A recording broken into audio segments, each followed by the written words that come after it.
This is the North Dakota Police Department activating the Amber Alert system for all of North Dakota. A child has been abducted from the town of Fargo, North Dakota and is believed to be in danger. The child's name is Ava McKeel. She is a 13-year-old white female, 5 feet 4 inches tall, 115 pounds, with brown hair and hazel eyes.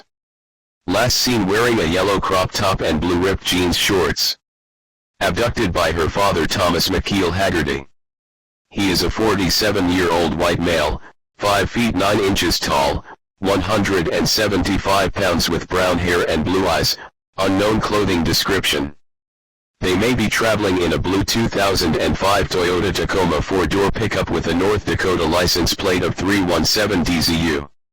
If you have any information regarding the abduction, please call 911 immediately.